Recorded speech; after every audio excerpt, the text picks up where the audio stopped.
आप लोगों को बताया कि मैं 92 में गुरुदेव के पास पहुंचा था और घर से बिना बताए, और गुरुदेव से जुड़ा और गुरुदेव की प्रेरणा से ही मैं अघोर की तरफ आकृष्ट हुआ। और चूँकि गुरुदेव दीक्षा नहीं दिया करते थे तो मैंने गुरुदेव से निवेदन किया था कि गुरुदेव, मैं कीनारामी परंपरा में एक संत हैं, उनसे मैं मिला हूँ, उनकी फ़ोटो मैंने दिखाई गुरुदेव को। मैंने कहा मैं इनसे दीक्षा लेना चाहता हूँ, क्योंकि आप मेरे गुरु हैं, शिक्षा गुरु हैं, पर महत्व तो वही है, गुरु तो गुरु। तो गुरुदेव ने मुझे अनुमति दी थी कि हाँ तुम दीक्षा ले लो। तो मैंने दीक्षा ली, और जो प्रथम गुरु पूर्णिमा थी, मैंने अपने दीक्षा गुरु से कहा कि मैं आपके यहाँ नहीं आऊँगा, मैं प्रथम गुरु पूर्णिमा अपने शिक्षा गुरु के यहाँ जाऊँगा, क्योंकि उन्हीं की प्रेरणा से मैं आपके पास आया। तो मैं बिलासपुर शिविर पहुँचा था, और बिलासपुर शिविर में मैं लेट पहुँचा था, और जो अभी गुरुदेव ने आदेश किया वही गुरुदेव ने बैग रखवा के बोला चलिए बोलना शुरू करिए, क्या अघोर में सीखा आपने। तो गुरुदेव के आशीर्वाद से और अनुमति से बोल रहा हूँ, और गुरुदेव की मैं बहुत सारी चीज़ें आपको बता चुका हूँ। अगर थियोरी में समझाने जाऊँगा आप नहीं समझ पाएंगे, तो प्रैक्टिकल समझा रहा हूँ। पहली बात, अघोर कोई पंथ नहीं है कि आप किसी अघोरी के यहाँ गए और उसने दीक्षा दे दिया और आप अघोरी बने। अघोर एक अवस्था का नाम है, और पिछले 25 सालों से जिस अवस्था में हम लोगों ने गुरुदेव को देखा है, क्योंकि मैं अघोरियों के मध्य में रहा हूँ, तो मैं जानता हूँ कि अघोरी होते कैसे। आप लोगों की नज़र में अघोरी होते होंगे जो वस्त्र, हड्डी, माला, शमशान, भक्ष अभक्ष का खा लेना, ये सारी चीज़ें, इसका कोई लेना देना अघोर से नहीं है। ये अघोरी इसलिए करता है ताकि लोग उससे दूर रहें और वो एकांत सेवन कर सकें। पर अगर गुरुदेव को जो 25 वर्षों में हम देख रहे हैं, वो तकरीबन वही अवस्था है जो एक अघोरी की होती है। मान बढ़ाई से कोई मतलब नहीं। गुरुदेव का आप सम्मान करिए तो गुरुदेव प्रसन्न नहीं होते, गुरुदेव की आप बुराई करिए तो गुरुदेव को कोई फर्क नहीं पड़ता। आप क्या भोजन दे रहे हैं उनको, कोई दिक्कत नहीं। हाँ, आप बोल सकते हैं कि यार गुरुदेव को भोजन बड़ा प्रिय है। आ सकता है ना मन में विचार कि यार गुरुदेव भोजन करते हैं तो बोलते हैं कि भोजन यार बहुत अच्छा है, खाना बहुत अच्छा बन रहा है। तो कुछ जिज्ञासु प्रवृत्ति के तर्क वाले लोग सोच सकते हैं। उदाहरण से समझा रहा हूँ अघोरी की खासियत। गुरुदेव का ही उदाहरण ले लें, और हमारे प्रसाद जी गुरुदेव की तुलना हमेशा रामकृष्ण परमहंस से करते हैं। परमहंस रामकृष्ण को खाने से बहुत प्रेम था, भोजन से। वो हर थोड़ी थोड़ी देर में जाते थे, शारदा को बोलते थे क्या बना है किचन में, जैसे शिविर चल रहा है तो शिविर के दौरान उठते थे रामकृष्ण और जाके किचन में। तो एक दिन शारदा ने उनसे कहा, माता जी ने, कि क्या भोजन के पीछे आप एकदम पगलाए पड़े रहते हैं, लोग क्या सोचते हो। उस दिन रामकृष्ण परमहंस ने कहा था, जिस दिन मैं भोजन की थाली को अगर ठुकरा दूं, 3 दिन से ज्यादा मैं शरीर में नहीं रहूंगा।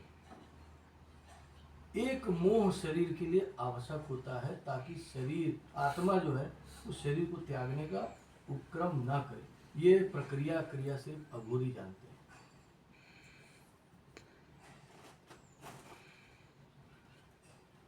अघोर है क्या?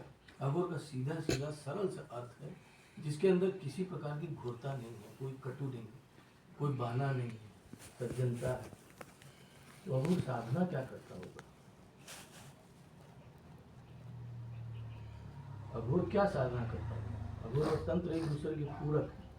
गुरुदेव से ही पूछ लेता हूँ, गुरुदेव का जवाब आपको मिल जाएगा। अगर आप एक अघोर पद में उपस्थित व्यक्ति से मंत्र प्राप्त कर रहे हैं, कोई भी मंत्र, और उसका जाप कर रहे हैं, और सही सही जाप कर रहे हैं, तो मान के चलिए आपके इर्द गिर्द सबसे पहले जो चीज़ एकत्रित होने वाली है, परा प्रकृति भगवती जो आपके सामने ला के प्रस्तुत करेगी, वो है स्त्रियाँ। बलात् स्त्रियाँ आपसे आकर्षित होंगी। और गुरुदेव के जीवन को अगर आप देखेंगे तो आप पाएंगे कि गुरुदेव के जीवन में हजारों की संख्या में स्त्रियां गुरुदेव के प्रति आकर्षित हुई, आई, चली साथ में। गुरुदेव ने कहा मेरे को सिर्फ 2 का नाम याद है, एक मिन्ही का और एक जीसी का। और भाई डॉक्टर आर एस प्रसाद ने जो बात कही उस पर आ जाता हूँ। वो भी अघोर का अंग है। भग बिच लिंग लिंग बिच पारा, जो राखे सु गुरु हमारा। आवश्यक नहीं है कि आपको संभोगरत होना है। गुरुदेव ने जीवन में कभी ये संपन्न नहीं किया, तो इसका अर्थ ये नहीं है कि वो साधना संपन्न नहीं है। कल उदाहरण भी आपको बता दिया गुरुदेव। संपूर्ण नग्नावस्था में वो स्त्री मेरे समक्ष थी और मैंने 5 मिनट, उस 5 मिनट में जो घटा वो गुरुदेव ने आपको नहीं बताया। गुरुदेव ने तो ऊपर आपको बता दिया कि उसने सामने मेरी परीक्षा ले ली और हो गया, पर जो साधना घट गई उस 5 मिनट के दौरान वो गुरुदेव आपसे नहीं बोले, क्योंकि बोलने वाली चीज नहीं।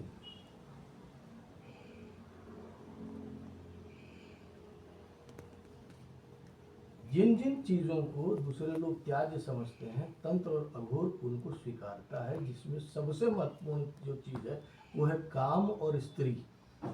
अकेला तंत्र है हमारा और अकेला अघोर है, जहां सर्वाधिक जो महत्व है वो स्त्री को। हम लोग दिखने भर के पुरुष हैं तंत्र में और अघोर में, हम अंदर से पूरी तरह स्त्रैण हैं।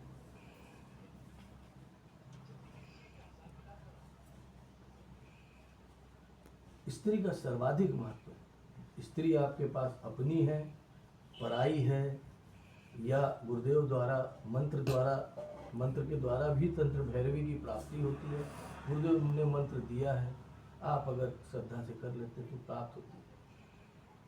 तो जो लोग अघोर और तंत्र को बहुत अलग समझते हैं, उसमें हमको कभी कोई अलग नहीं दिखा। वही सारी क्रियाएं हैं, वही सारी चीज़ें। जैसे गुरुदेव का कोई बाना नहीं है, कोई विशेष ड्रेस नहीं है, अघोरी के पास कोई ड्रेस नहीं होता है। आजकल तो सफ़ेद वस्त्र पहनते हैं। अघोरी साधना क्या करता है? अघोरी साधना करता है उसी परा प्रकृति की, उसी भगवती की साधना करता है जिसकी आप और हम करते हैं। पर अघोरी एक ही चीज़ बोलता है कि जो शक्ति बाहर है वो मेरे भीतर विद्यमान है, तो मैं बाहर क्यों जाऊँ?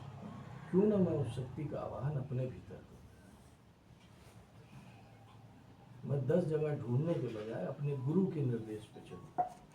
अघोर में सिर्फ और सिर्फ एक ही तत्व की प्रधानता है, वो है गुरु, और किसी तत्व की प्रधानता नहीं।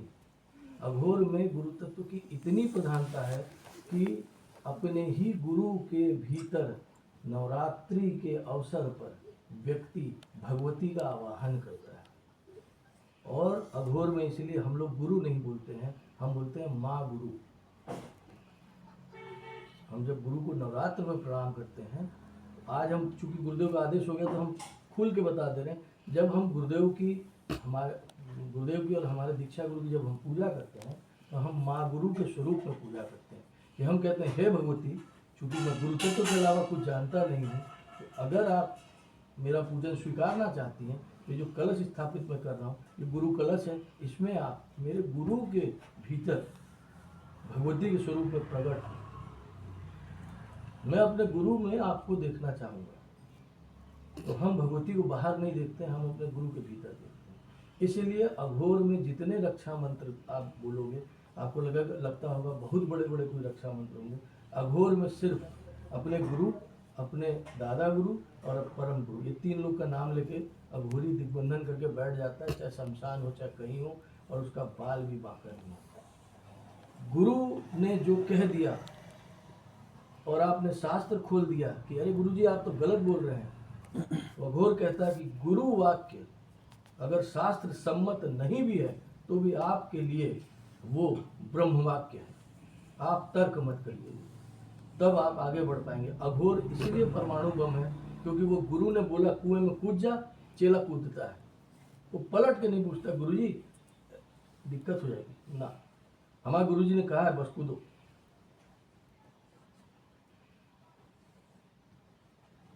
और अगर आपने अघोर में एक वाक्य, गुरु की प्रकृति में अगर आप अपनी प्रकृति को मिलाते हैं तो गुरुपद हासिल करते हैं, और देवता की प्रकृति में प्रकृति मिलाते हैं तो देवता का पद हासिल करते हैं। भागवत गीता कहती है कि जिसकी पूजा करोगे उसके लोक को प्राप्त करोगे। तो अघोर कहता है कि गुरु की पूजा करो तो स्वतः गुरु की जितनी शक्तियां हैं, जितनी साधनाएं हैं, जिस प्रकार की भी ऊर्जा है, वो आपको स्वतः प्राप्त होगी। क्योंकि ये वाली बात हो गई ना, आपके पास पावर हाउस बैठा है और आप बैटरी से कनेक्शन लेते लेते घूम रहे हैं। सीधा गुरु चरण पकड़िए।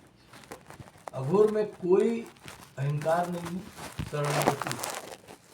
हम लोग बोलते हैं गुरुदेव जी त्वं पाहि मां शरणागतम, सर्वेश्वरी त्वं पाहि मां शरणागतम, माँ काली के त्वं पाहि मां शरणागतम। हम कुछ नहीं जानते, हम आपको जानते हैं।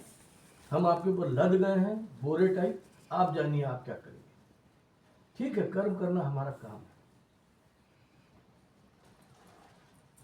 तंत्र में सब साधना का प्रकरण होता है, अघोर में भी होता है। लोग सोचते होंगे अघोरी सब साधना करता है, तो कौन सी सब साधना करता है?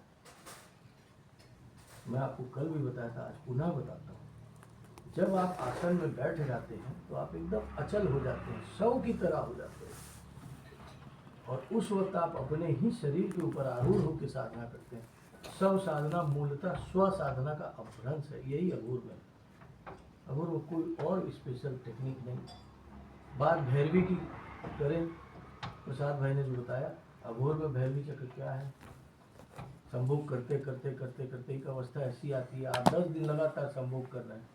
जो आपकी भैरवी है, जो ये आपकी स्त्री है, वो बोले कि डॉक्टर को दिखा लीजिए, क्योंकि आप स्खलित ही नहीं हो रहे हैं। तो ऐसा नहीं है कि आपका वीर्य ऊपर चढ़ जाता है।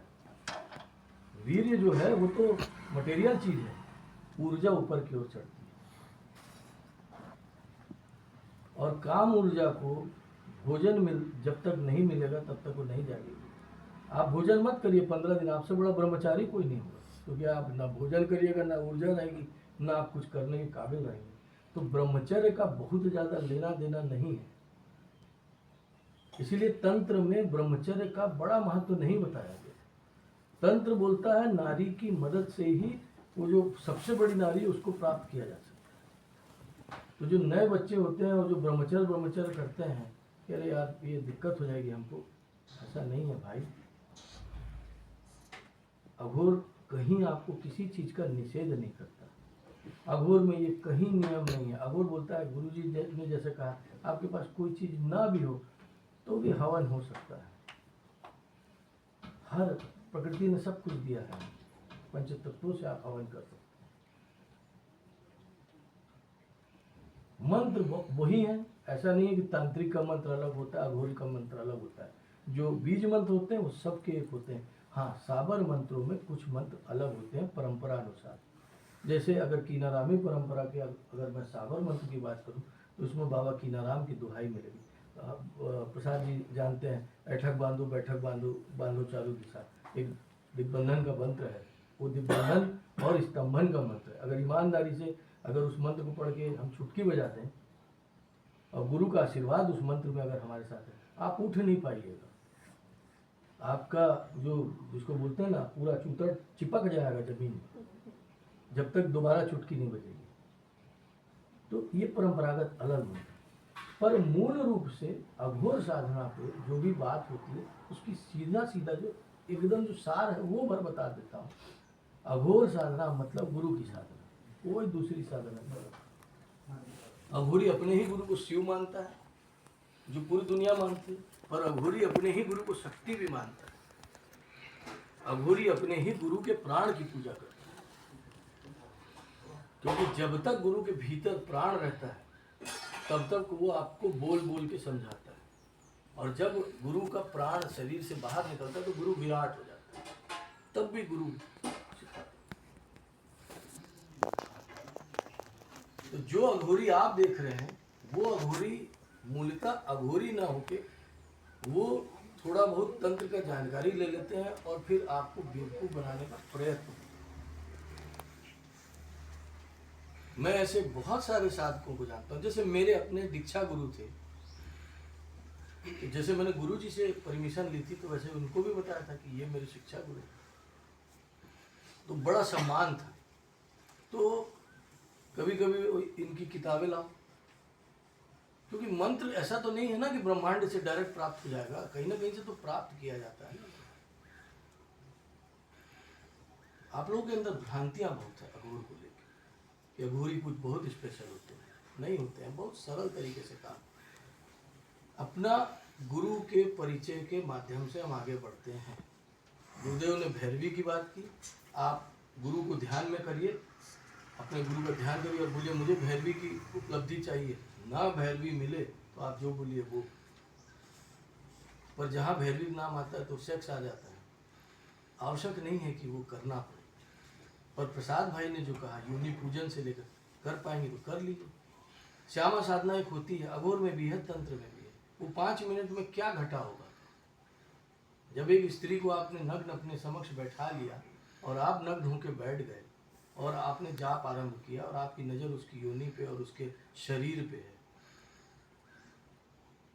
आप कामाख्या तंत्र पढ़ेंगे तो आपको जान के आश्चर्य होगा कि शिव और पार्वती की जब बारात निकलती है तो जो बात करते जाते हैं, जो हम लोगों का गाली गाने का प्रचलन है, शिव और पार्वती की बारात के समय क्या हुआ था, लोग क्या बात करते हैं? तो लोग बात करते हैं संभोग कैसे होता है, स्त्रियों के अंग क्या होते हैं, पुरुषों के अंग क्या काम करते हैं। तो ये त्याज्य चीज़ नहीं। भक्ष भक्ष की जहाँ तक बात है तो सीधा अघोर ये कहता है कि जो रुचे सो पचे। अगर गुरुदेव को कोई भोजन नहीं पसंद आ रहा है और वो उन्होंने खा लिया तो वो बिल्कुल नहीं पचेगा, वो नुकसान कर देगा। अगर आपको मांस पसंद आता है आप खाइए, आपको पच जाएगा, आपका शरीर बताता है। तो अघोरी का सीधा प्रिंसिपल है, जो उपलब्ध है वो ग्रहण करेगा। आप उसको मांस दे दीजिएगा, वो बोलेगा हाँ दे दो, हो सकता है वो ना खाता, वो दे दो, वो ग्रहण कर, उससे कुछ विशेष लाभ होता है नहीं। क्या गुरुदेव अघोर की क्रियाएं नहीं बता रहे हैं? बताते हैं, बोल के नहीं बताते हैं। कल ही मैंने आपसे कहा आप 41 दिन शमशान जाना तो चालू करिए, गुरु जी ने कहा टहल के आइए ना शमशान में, और जरूरत पड़े तो कभी थोड़ा झाड़ू लगा दीजिए कहीं पे। अगर आप में दम हो, आप देख रहे हैं चिता जल रही है लेकिन उसका पैर बाहर निकल गया है, वो टूट के गिर जाएगा हड्डी, बाँस से थोड़ा अंदर कर दीजिए।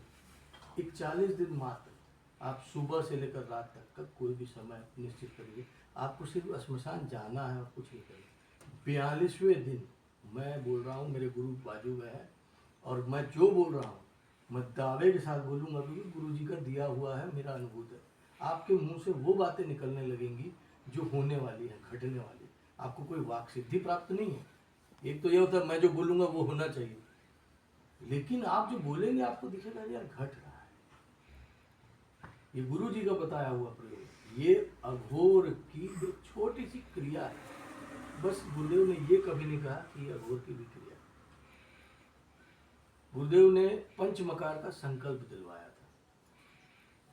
बगलामुखी हवन में जो लोग थे वो लोग जानते हैं कि हवन के पश्चात गुरुदेव ने एक संकल्प कराया था कि हमने 3 मकारों से आपकी पूजा कर ली है भगवती, और हम संकल्प लेते हैं कि हम शीघ्र ही बाकी 2 मकारों से पूजा करेंगे। मांस तो ले आओगे आप, 5वां मकार कहाँ से लाओगे? कहाँ से लाएंगे आप? अरे आपने सोचा ही नहीं है तो कहाँ से लाएंगे?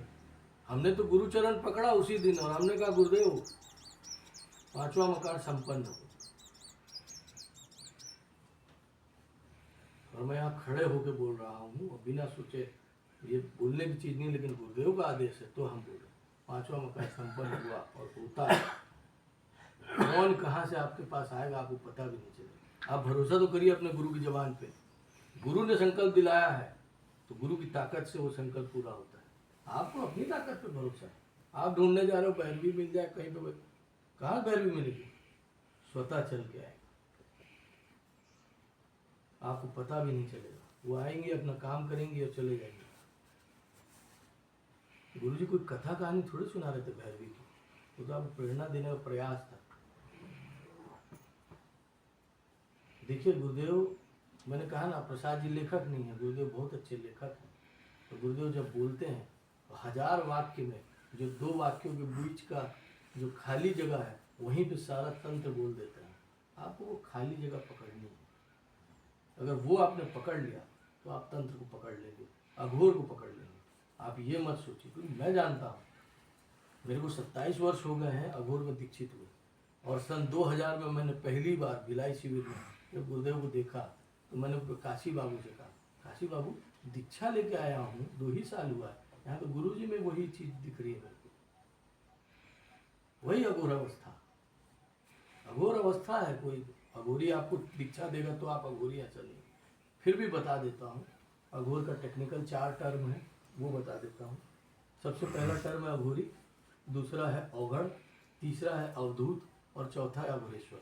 4 प्रकार की अवस्थाएं हैं, 4 प्रकार की क्रियाएं इसके साथ शामिल हैं। अघोरी की क्रिया होती है अमरी, योग में भी अमरी होती है जिसको अमरोली बोलते हैं, और अघोर में अमरी का अर्थ होता है स्वमूत्र पान,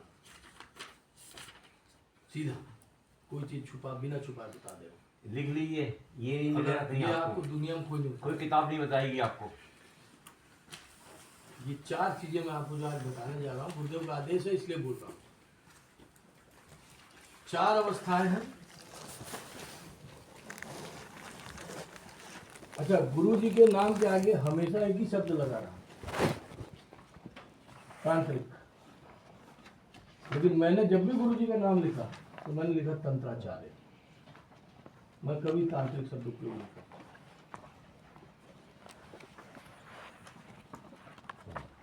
आचार्य का पद क्या होता है? साधारण आचार्य का पद आप सोचते हैं वो एक अलग पद है।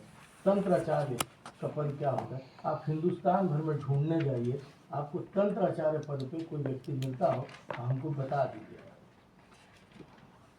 गुरु जी बहुत साधारण तरीके से रहते हैं, इसलिए आप लोगों को लगता है यार ठीक, आप ढूंढ के मेरे को एक तंत्राचार्य से मिला दीजिए।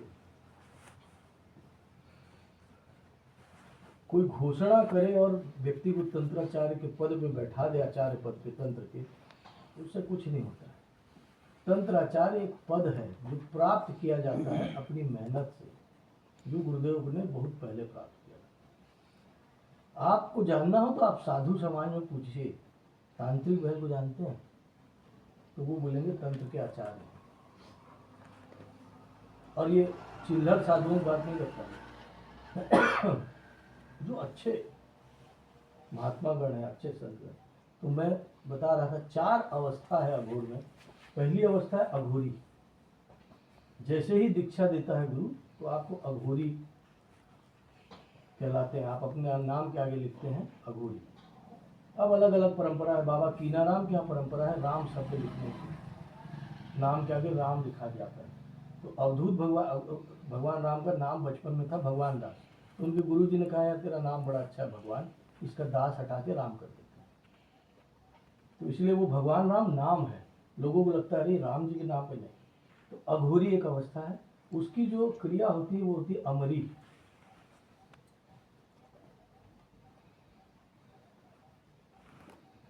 ये क्रिया अवधूत भगवान राम ने अपने शिष्य मुरारजी देसाई, उनके दीक्षित शिष्य थे, उनको दी थी।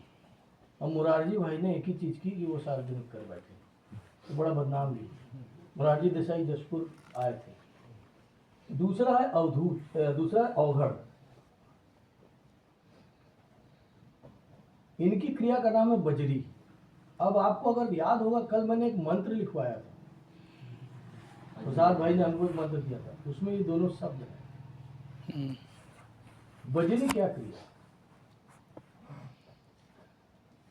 बजरी बड़ी महत्वपूर्ण क्रिया है, बड़ा गोपनीय है। और मेरा हाथ जोड़ के निवेदन है, चूंकि गुरुदेव का आदेश है तो गुरु के आदेश की अवहेलना भी नहीं हो सकती। कृपया इसको किसी को बोलिएगा मत, शेयर मत करिए।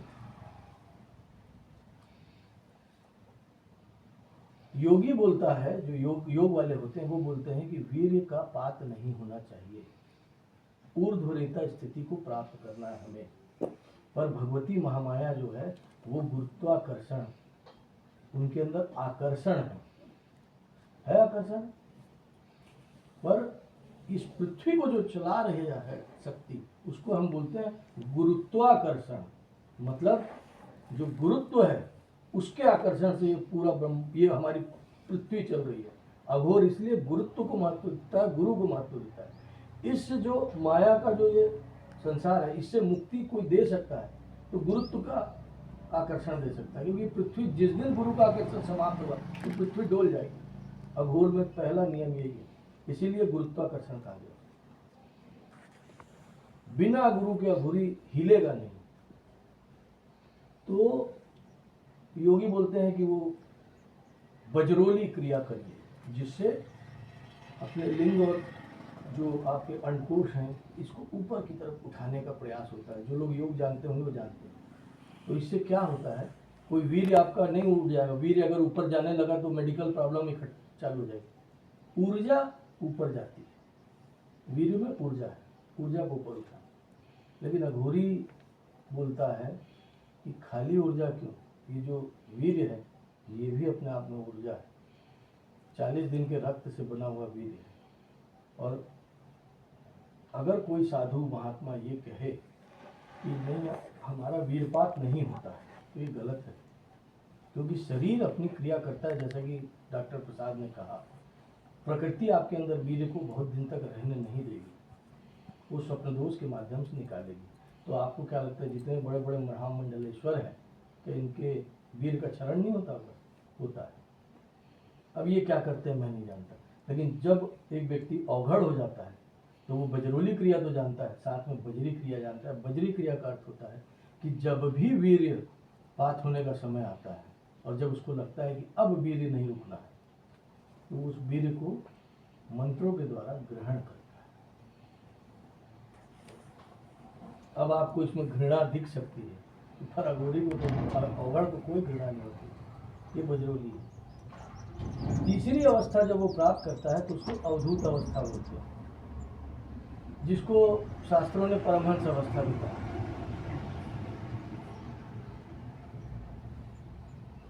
अवधूत अवस्था में जब व्यक्ति पहुंचता है तो उसकी एक जो क्रिया होती है,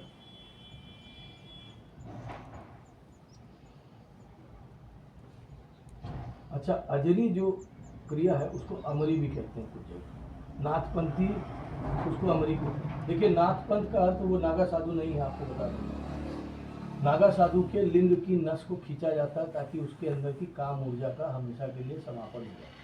ऊर्जा तो रहती है लेकिन उसका निष्पादन नहीं हो पाता है, उसका क्रियान्वयन नहीं हो पाता है।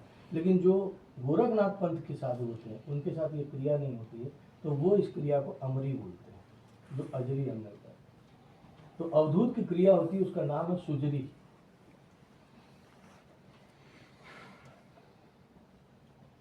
और सुजरी का अर्थ होता है, अगर आप लोगों ने काली तंत्र को पढ़ा होगा बहुत अच्छे से, महाकाल संहिता इत्यादि पढ़ी होगी, तो दो चीज़ों का बड़ा महत्व आता है। एक तो काली जी को श्मशान में जाके अपने ही वीर से लिप्त कनेर के पुष्प का तर्पण या हवन, ये लिखित उल्लेख। और एक ये भी लिखा गया है कि स्वयंभू कुसुम, अब स्वयंभू कुसुम का अलग अलग प्रकार का बोला गया है, लेकिन अघोर जो कहता है वो कहता है कि जो स्त्री के का रज जो होता है उसमें भी बहुत ऊर्जा होती है। आप में और स्त्री में एक ही फर्क है कि स्त्री में अत्यधिक ऊर्जा है, अत्यधिक ऊर्जा है, और प्रकृति नहीं चाहती कि उतनी ऊर्जा उस, क्योंकि झेल नहीं पाएगी, तो प्रकृति हर 5 दिन में उसकी उस ऊर्जा को बाहर करेगी। जब वो निकलती है तो वो रक्त के साथ निकलती है, तो वो दूषित हो जाता है, रक्त से मिश्रित होकर। पर जितने दिन वो रजस्वला नहीं रहती है उस दौरान जब उसके अंदर कामोत्तेजना बढ़ती है तो एक श्राव होता है। तो वो जो श्राव होता है उसमें रजकण का भी श्राव होता है। तो जब रजकण अपनी भैरवी से निवेदन करके या किसी भी स्त्री से, और अघोर ने तो स्पष्ट कहा है कोई स्त्री की क्या जरूरत है, न मिले तो कोई वेश्या ही क्यों ना हो, क्योंकि जो 10 सबसे महत्वपूर्ण स्त्रियां बताई गई हैं जिनके साथ क्रिया संपादित की जाती है, उसमें वेश्या का बड़ा महत्व है, बड़ा स्थान है। उससे निवेदन करके वो रज प्राप्त किया जाता है। उसका जब मंत्रों के द्वारा सेवन करता है वो अवधूत करता है।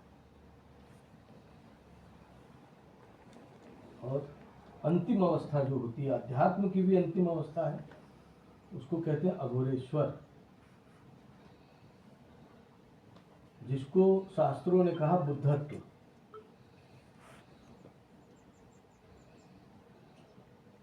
इसकी क्रिया का नाम है गजरी। और ऐसा नहीं है कि ये क्रिया आपको रेगुलर करनी होती है। हाँ, अमरी का सेवन नित्य आवश्यक होता है, पर एक अवस्था विशेष को जैसे ही आप पार करते हैं तो वो क्रिया बंद हो जाती है, वो फिर नहीं करने की आवश्यकता पड़ती है। जैसे एक अघोरी अवघड़ हो गया तो फिर वो अमरी का सेवन नहीं करता, तब भी वो एक बार दिन में अवश्य करता है। चलिए इसी से संबंधित तंत्रोक्त प्रयोग बता देता हूँ गुरुदेव, क्योंकि ये आप ही का दिया हुआ। जीवन में कभी आपको लगे कि दुनिया में कोई भयंकर प्रयोग कर रहा है, ये कर रहा है, वो कर रहा है, गुरु जी का बताया प्रयोग है। यहाँ पे सतनामी समाज एक है गुरुदेव, बहुत बड़ा समाज है, उसके गुरु हैं एक गुरु घासीदास बाबा हुए हैं, उसके जो वर्तमान गुरु हैं उन्होंने मेरे को 3 साल पहले फ़ोन किया था दिल्ली से, मेरे ऊपर मारण हो गया, मेरे को लग रहा है क्या करूं। हमने कहा यहाँ बैठ के क्या बताऊं। हमको तत्काल याद आया गुरुदेव ने एक प्रयोग बताया था, आप कुछ मत करिए, बाथरूम में जाइए, पेशाब करने, पहली धार को जाने दीजिए, जो बीच की धार है उसमें उंगली लगा दीजिए, उसको जीभ में चाट लीजिए, खत्म। किसी में दम नहीं है कि आपका बाल भी बाका करे। गुरु जी का बताया प्रयोग, और ये मैंने कई लोगों को बताया।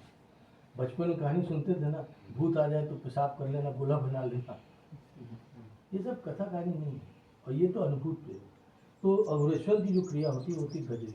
अब गजरी एक ऐसी क्रिया है जिसके कारण सर्वाधिक अघोर को बदनाम किया गया, लेकिन वो क्रिया थी जिसको संपन्न अगर नहीं कर पाए आप, तो इसका मतलब आपके अंदर अभी घृणा का भाव जीवित है। और इस क्रिया का सार्वजनिक प्रदर्शन किया है बहुत सारे अघोर संतों ने, वो है अपने ही विष्ठा का आप सेवन कर पाते हैं या नहीं कर पाते, ऐसे वो नाम मात्र को, तो ये वो करता है, तो ये सारी घृणा से दूर हो जाता है।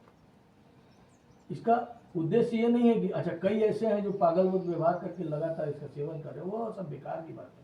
प्रतीकात्मक रूप से कि आप घृणा तो नहीं करते। ये 4 अवस्था है। जब अवधूत अवस्था को व्यक्ति प्राप्त होता है तो उसको शिवत्व की प्राप्ति होती है। शिवत्व का अर्थ यह होता है जब आपकी जो कुंडली है वो जाके आज्ञा चक्र में अपने शिव से मिले। अपना शिव कौन है? अपना शिव हमारा गुरु है। आप लोग आंख बंद करके जब जाप करते हैं तो आज्ञा चक्र में आपके गुरु ही विराजमान होते हैं, कोई दूसरा विराजमान नहीं होता। आपको शिव कहीं बाहर नहीं मिलेगा, आपको उपलब्ध है शिव। दिक्कत ये आप शास्त्र इतना पढ़ चुके हो, बाहर वाले शिव को ढूंढ रहे हो।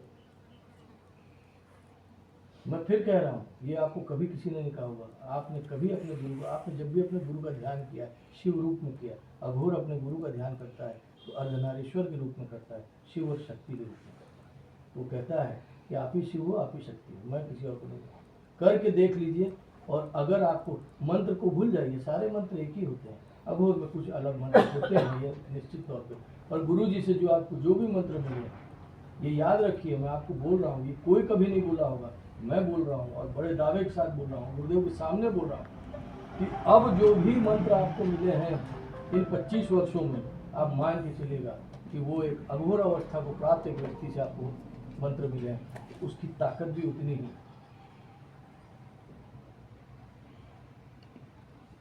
तो गुरुदेव बहका देते हैं ये अलग बात है। गुरुदेव बोले कमल जी खड़ा कर लीजिए और अघोर के बारे में, अरे आप गुरु जी को देखते रहिए, आप अब जो मैं लक्षण बता रहा हूँ उसको देखते रहिए, उससे आप जान जाएंगे गुरु जी।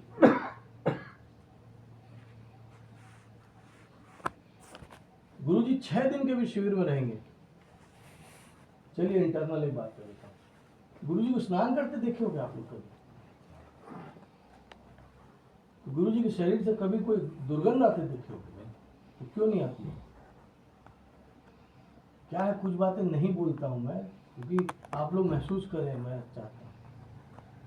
आंख मूंद के बैठिए ना कभी, गुरु जी जब लेटे रहें, सोते रहें, महसूस करिए यहाँ आसपास कौन गुजर रहा है। आप पेड़ पत्ता पौधा ढूंढ रहे हैं, यहाँ बाजू से 10 लोग गुजरते हैं, गुरु जी मिलने कितने लोग आते होंगे आपको मालूम है? ये अघोर अवस्था है। इस स्थान पे जब गुरु जी बैठते हैं तो हम निश्चिंत होकर यहाँ बैठे रहते हैं। इस स्थान पे जैसे गुरु जी आते हैं और बाकी सारे हमारे मित्रगण आते हैं और यहाँ से जब मंत्र जाप करते हैं, आपको क्या लगता है सिर्फ आपका आवाहित देवता आता है? ये जो आसपास जितने हैं ना, सब आते हैं कूदते फांदते कि गुरु जी हमको भी थोड़ा सा हवन का अंश दे दीजिए। उसको आप नहीं देखते हैं, वही देखते हैं। हर शिविर का रिकॉर्ड है, ये मैं कभी भूला नहीं हूँ, ऑफिशियली आज बोल रहा हूँ। हर शिविर का रिकॉर्ड है, जब शिविर होता है तो हमारे को एक समस्या चालू होती है, वो है पाइल्स। क्योंकि जिन लोगों को मिलता नहीं है ना, वो साले हमको परेशान करते हैं। आप जरा भी ऊपर नीचे करने का प्रयास करते हैं। काशी विश्वनाथ, उसने महादेव घाट में एक बार गलत प्रयास कर दिया था। उसका भुगतान किसको भुगतना था? गुरु जी को। एक आदमी दिग्बंधन करके आया था शमशान का, उसमें जाके काशी विश्वनाथ पूजा कर रहे थे। आप यकीन करेंगे, सामने चिता जल रही है और वो परिक्रमा कर रहे हैं, पीछे से आया वो सांड। तो गुरु जी की कृपा थी, वो मारता सीधा जलती चिता में देता। और उसके बाद जिसने वो कार्यक्रम रखा था, वो पी भर के शराब पिया हुआ था, क्योंकि वो क्रिया थी। खूब गालियाँ दी, मेरा संतान मिला ये कर रहा है वो। तो गुरु जी का आशीर्वाद था, उससे भी बचाए, शमशान से बचाए। उस आदमी से आप पूछे कभी, वो सोनवानी से, गुरु जी को क्या समझते हो? तो बोलेगा अघोरी है वो तो। नाम का तंत्राचार्य तांत्रिक शब्द है, इसीलिए बोल रहा हूँ। अघोरी कोई टाइटल नहीं है, अघोर कोई टाइटल नहीं है, अघड़ कोई टाइटल नहीं है, अघोरेश्वर कोई टाइटल नहीं है, एक अवस्था है। और उस अवस्था को आपके गुरु स्वयं बताते हैं। जब अगर आप पूछेंगे कि गुरुदेव अभी वर्तमान में आप किस अवस्था में अवस्थित है, बता दीजिए। पर आपको तो प्रयोग और टोटके से फुर्सत नहीं है।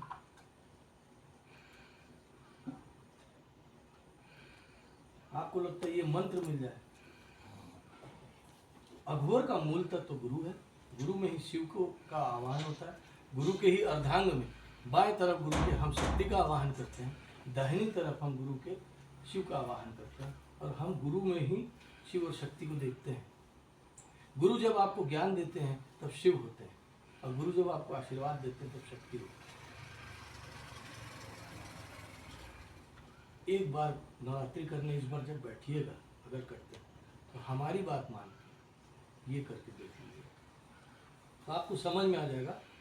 अघोर में वो है, फार्मूले हैं, तो वही फार्मूला बता दिया आपको, सबसे बढ़िया फार्मूला। आपने कभी अपने गुरु को भगवती के स्वरूप में देखने की कोशिश ही नहीं की। अब की बार जब नवरात्र करें तो अपने गुरु को भगवती के स्वरूप में देखिए, और ना आपको आपके गुरु दिख जाए तो आप जो बोलिएगा। हो सकता है आपको अगर बहुत ही ज़्यादा आपका प्रगाढ़ भाव निकल गया, तो हो सकता है गुरु जी के वस्त्र भी आपको वैसे ही दिख जाए। हो सकता है किसी दिन किसी सज्जन को गुरु जी के पैरों में महावर लगी दिख जाए। भाव होना चाहिए। बाद में गुरु जी पूछेंगे, अरे ये कौन लगा गया रहा?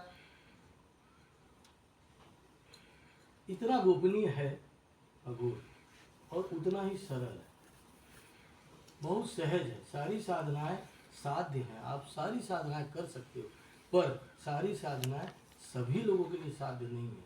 किसके लिए कौन सी साधना साध्य है, ये गुरु जी बताएंगे। आपको लिखवाते जरूर हैं, लेकिन पर्सनली पूछा करिए कि क्या गुरुदेव ये साधना मैं कर सकता हूँ। वो जब आदेशित करें तब करिए, निश्चित सफलता आपको प्राप्त हो। ये अघोर का तरीका। मैं इतना ही बोलूँगा, बहुत प्रैक्टिकल ज़्यादा बोलूँगा नहीं, क्योंकि बड़ा दिक्कत हो जाएगी। गुरुदेव एक चीज बहुत बढ़िया। एक चीज बता दीजिए। जिन लोगों ने उसको ध्यान पूर्वक सुना है और जो किया है, ये उनके लिए जानो प्रथम अवस्था, अजूबी द्वितीय हुआ। अवस्था, तीसरी अवस्था को अवधि और चौथी अवस्था। जब गुरुदेव बोल रहे हैं